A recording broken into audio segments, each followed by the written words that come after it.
Ya, Assalamualaikum warahmatullahi wabarakatuh. Perkenalkan nama saya Yaskia Artines Nanifa dengan tiket NIM terakhir 015. Pada kesempatan kali ini saya akan membahas mengenai penerapan data mining untuk prediksi kelulusan mahasiswa dengan metode regresi berguna dengan bahasa Python. Mana tugas ini atau video ini saya buat untuk memenuhi dari tugas akhir semester dari mata kuliah data mining. Oke, selanjutnya tidak berlama-lama. Sebenarnya kita akan membahas mengenai terkait pengertian regresi. Apa sih regresi itu? Jadi regresi itu merupakan metode statistik yang digunakan untuk memperkirakan suatu hubungan antara sebuah variabel terikat dan satu variabel independen atau lebih. Metode ini juga digunakan untuk menilai kekuatan hubungan antara variabel dengan perakiraan masa depan. Selanjutnya adalah macam-macam regresi. Ada dua macam regresi. Yang pertama adalah regresi linear dan juga yang kedua ada regresi non-linear atau juga bisa disebut dengan regresi regresi linear merupakan yang pertama adalah regresi linear. Jadi regresi linear sendiri merupakan model yang menunjukkan hubungan antara satu variabel dependen dengan satu variabel independen. Di mana rumusnya adalah Y aksen sama dengan A plus BX plus E. Di mana Y itu merupakan variabel dependen, yang X merupakan variabel independen atau variabel penjelas, A adalah konstanta, P adalah koefisien regresi, dan E merupakan error atau residu. Selanjutnya adalah rumus regresi linear majemuk.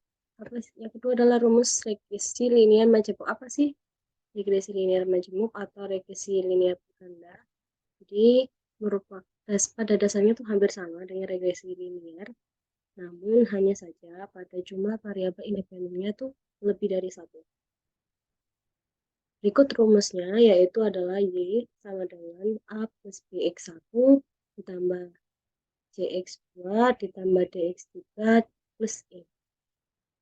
Jadi keterangannya adalah Y merupakan variabel dependen dengan X1 dengan B X1, X2, X3 itu merupakan variabel independen atau penyebab. A itu merupakan konstan. BCD adalah koefisien regresi dan E merupakan error atau residu. Selanjutnya kita membahas terkait dataset yang digunakan untuk proses regresi, digunakan untuk sampel dalam proses regresi. Kami di sini menggunakan dataset kelulusan mahasiswa, di mana dataset ini nanti berisi tentang informasi terkait nilai indeks prestasi semester mahasiswa dari mulai semester 1 hingga semester 8. Tujuan dari dataset ini adalah nanti ini bisa dijadikan model atau sampel untuk melakukan sebuah prediksi kelulusan mahasiswa berdasarkan nilai indeks prestasi semester mahasiswa. Adapun fungsi dari regresi sendiri adalah yang pertama digunakan untuk memprediksi masa depan. Maksudnya apa? Jadi fungsi dari regresi sendiri digunakan untuk menganalisa hal-hal yang akan terjadi di masa depan. Ini juga bisa meramalkan risiko dan juga peluang. Biasanya sih regresi ini sering digunakan untuk memprediksi harga, atau bisa juga sering digunakan di dunia. Yang kedua adalah memperbaiki error.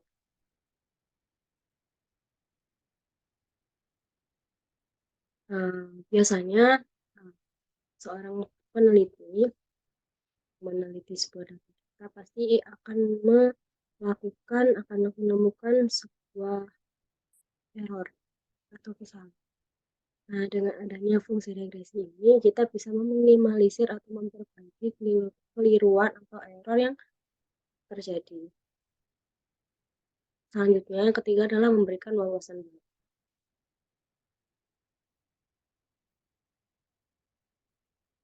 Dengan adanya metode regresi ini, mencari data bisa memberikan wawasan yang baru dan segar, sehingga kita bisa mengumpulkan data-data baru terkait penelitian yang dilakukan.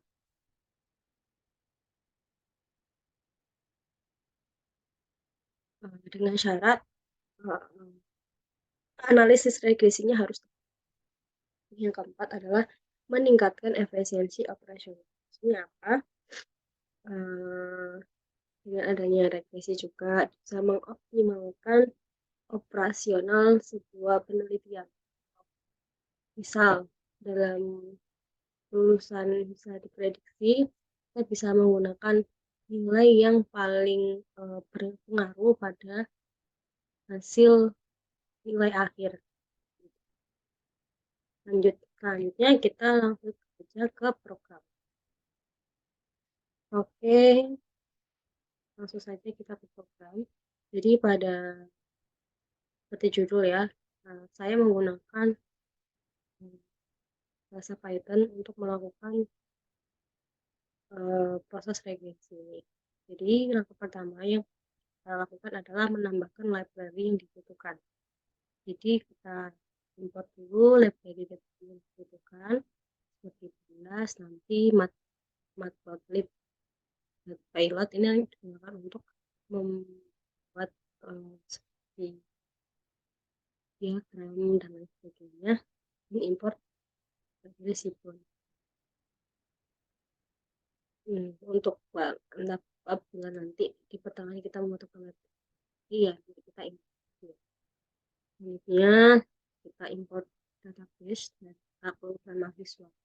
Nah, sebelum kita mengimport data lulusan kita pasti data set yang kita gunakan itu simpan dalam satu folder yang sama dengan program yang kita buat agar nanti tidak akan terjadi. Jadi kita buat dulu variabel dulu. Di sini namanya adalah MKS.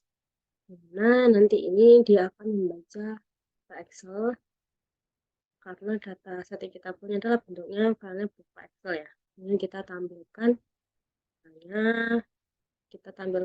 jumlahnya 30 data. Langkah selanjutnya kita menseleksi atribut-atribut yang akan diolah untuk prediksi. Jadi ini kan atributnya banyak ya.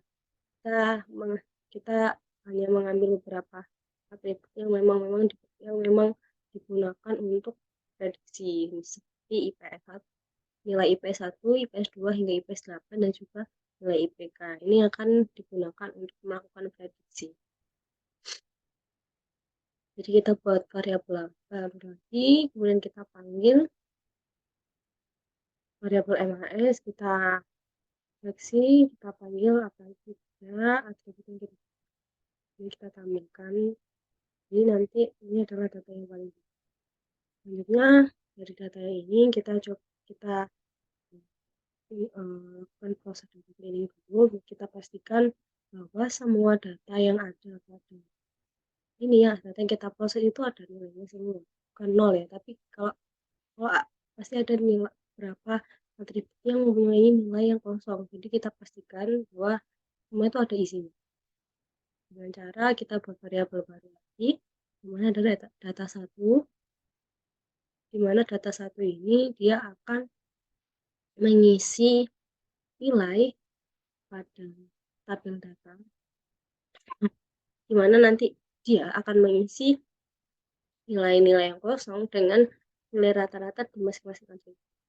Kemudian selanjutnya kita tampilkan lagi data satunya yang cukup panggil 10. Kita tampilkan 10 saja. Selanjutnya kita lakukan visualisasi data. Nah, ini kita menampilkan data itu dalam wujud diagram. Kita di sini menggunakan diagram histogram.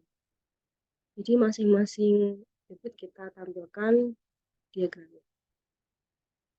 Nah, ini sudah 1, 2, 3 hingga IPK. Selanjutnya kita membuat deskripsi dari data yang kita olah tadi.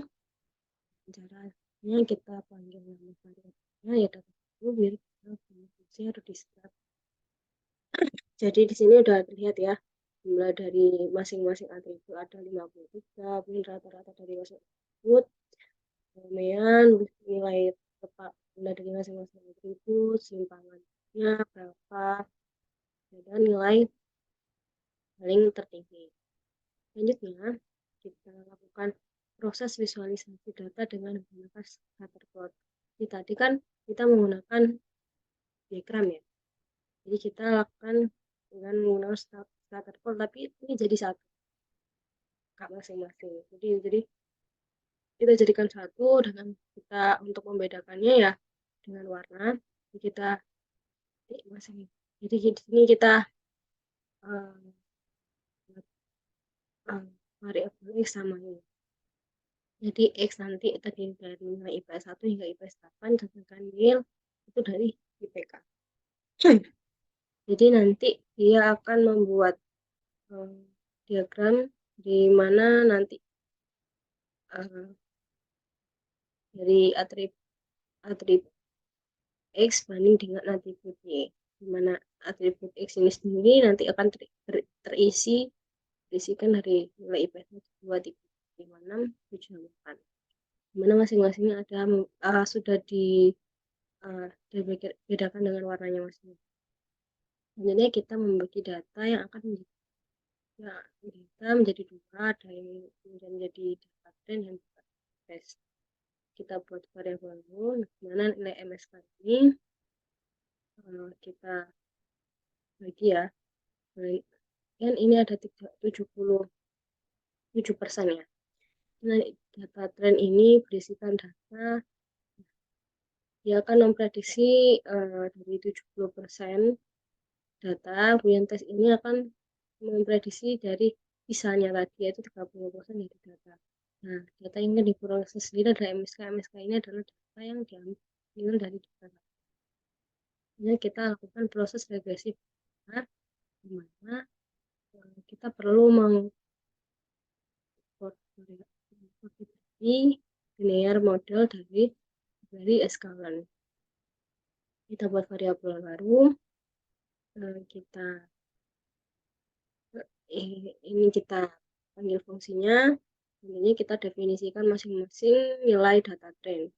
Data trend sendiri ada dua, nanti ada X sama Y, di mana X ini nanti diisi dari atribut IPS 1 hingga IPS 8, kemudian ada dan Y ini nanti ada PK. Selanjutnya, ini kita panggil fungsinya ya, kita terapkan, ambilkan fungsinya dengan menerapkan kita terapkan pada trend X dan Y. Selanjutnya kita print tampilkan nilai koefisien dan juga intercept data tersebut. Nah, kalau udah di run, dia akan muncul sebagai koefisien dari masing-masing atribut, di mana IPS 1 nanti ke 0,1. Nah, ini koefisiennya sama ya, dari IPS 1 ke IPS 8, koefisiennya adalah 0,15. 125 maksudnya. Nilai intercept dari trend Y. Selanjutnya kita lakukan mencari error dari data yang kita olah. Jadi kita untuk sebelum melakukan mencari data error ya, kita memanfaatkan data tes. Tes juga seperti tren tadi kita definisikan menjadi dua, yaitu nilai X di mana X tadi ya kita berisikan atau dari IPS 1 hingga IPS 8, selanjutnya tes Y ini akan berisikan atribut. Nah, untuk proses pencarian error, kita juga butuh mengimport library yang pertama ada mean square error atau MAE, kemudian mean absolute error, selanjutnya ada R2 score dan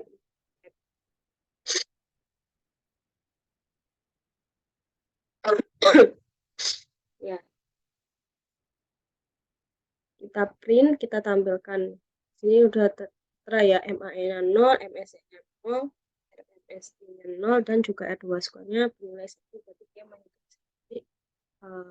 dia kalau nilainya 1, dan nilai error 1, ah, dia memiliki error yang besar, sangat besar. Ini berarti errornya sangat kecil ya. Ya mungkin itu saja penjelasan dari saya, kurang lebihnya mohon maaf.